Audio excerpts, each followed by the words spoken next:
out with rolling a slab, if that's what you choose is best for you. You are going to start by cutting a piece of clay off of your block that is relatively the same size that you want your end piece to be. So if I want to do, let's say for this example, I'm going to do a square.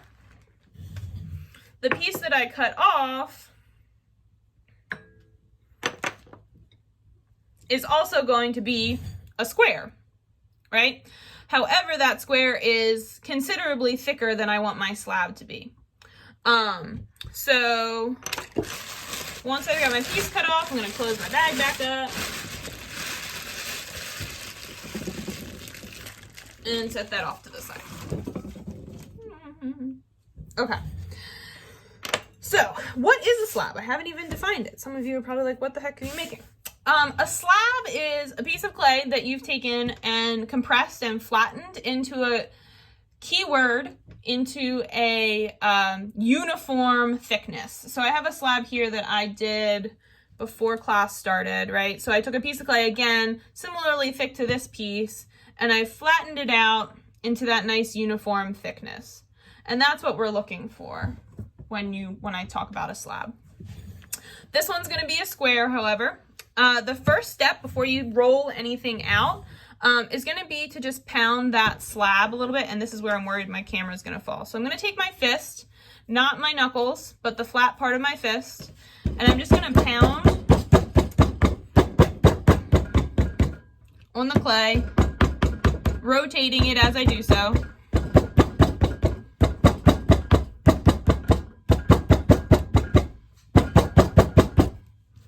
And you notice I don't get big finger divots in it when I use that flat part. It stays relatively flat, but you can see already my square's gotten a little bit bigger, but it's still decently thick. It's probably still at least a 1/4 inch, almost a 1/2 inch thick.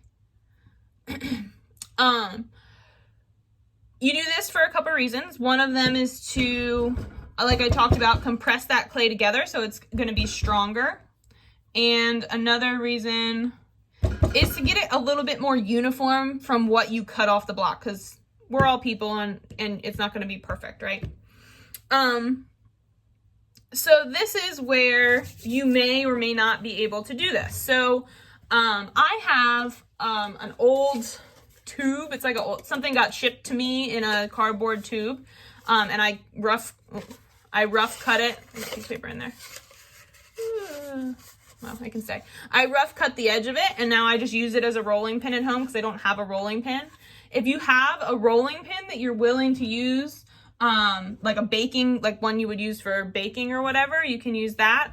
Wine bottles also work well. Not that I condone anyone who's under the age of 21 drinking, but they have typically that long center portion is straight. I have this as well. It's a growler from Trim City Meadworks. This will work as well, and it's probably what I'm going to end up using today. So you need something that is hard and the same width. So if you have like, I'm trying to think, there's some bottles that don't work as well because it's a varying width, and you want to stick with something that is the same width. So you'll need that, something to roll with, and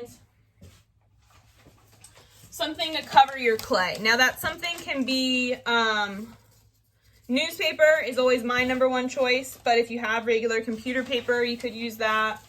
But you need some type of barrier between your clay and then whatever you're rolling with so that your pin, your rolling pin, whatever it is, doesn't get dirty and that the clay doesn't stick to it, right? So I've got my square here and I've got my piece of newspaper. Ooh. I'm gonna rip it so it's smaller.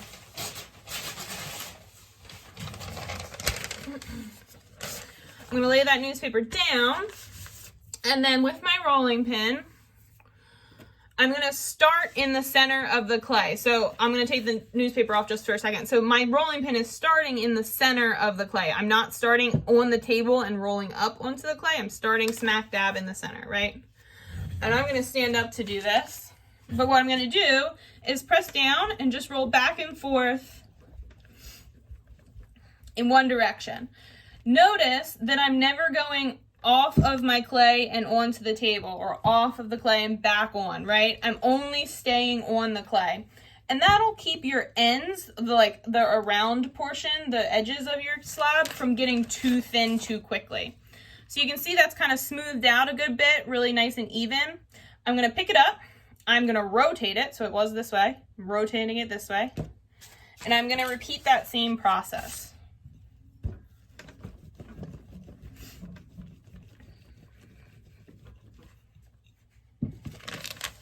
And you can see that I'm getting bigger as I rotate. It's important, especially if you're trying to get a square, that you rotate in between when you're rolling it. Otherwise, your slab will get really elongated in one direction and not in another.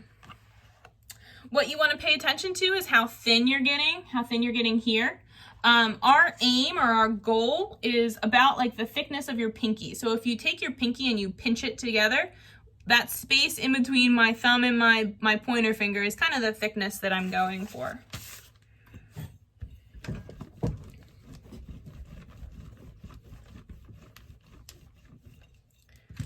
And I just repeat that. Ceramics is a lot of just repetition. I'm going to repeat that until I am happy with it.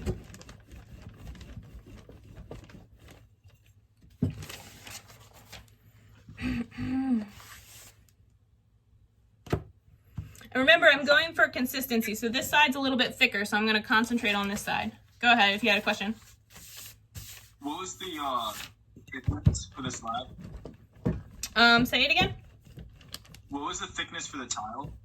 Oh, you want it to be about the thickness of your pinky. So, like, if you take your pinky and you pinch your pinky together, that distance between my thumb and my pointer finger, that's about how thick you want it to be. If you're a spatial person, it's about 1/8 inch.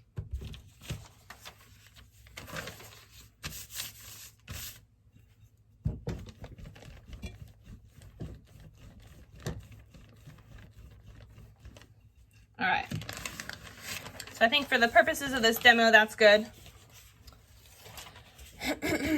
All right. And now what I'm going to do, before I cut my slab, so this is not the square shape that I want. Before I cut my slab, I'm going to take that serrated rib, right? We used it before. And I'm just going to make sure that my surface is nice and smooth. It's crucial that you do this before you cut the slab into the shape that you want, because if you forget, you'll have a nasty canvas texture. Shouldn't say nasty. You'll have an unintentional canvas texture. And B, it squashes the slab just a little bit. It compresses it. So if you were to cut the shape out first, you'll end up distorting your shape. So that's one thing I'm going to be looking for, no matter what shape you choose to do. If you choose to do a circle or a hexagon or something less traditional than a square, something I'm going to be looking for is that shape is well maintained, right? So it doesn't get like squished and elongated as you're handling it, because that's just good craftsmanship practice. And then you are ready to go ahead and cut that. So if I'm going to do a square, if you have a ruler, just use a ruler. If you don't have a ruler, I will show you my trick in just a second.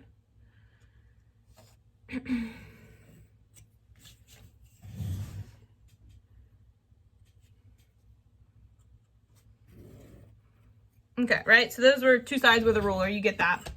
If you don't have a ruler, your knuckle, your top thumb knuckle from the tip of your thumb to that first knuckle, is generally about 1 inch.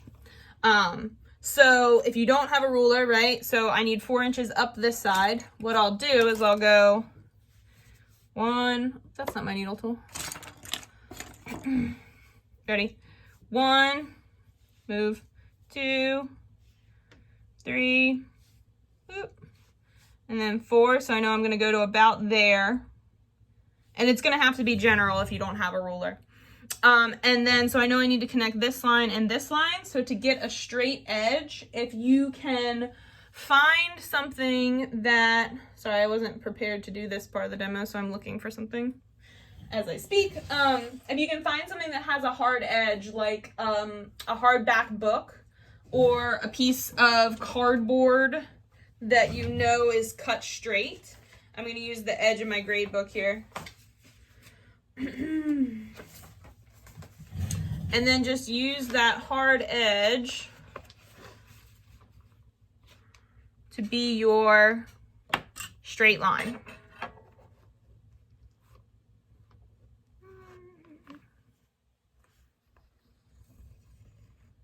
So that way you can still get a decently straight edge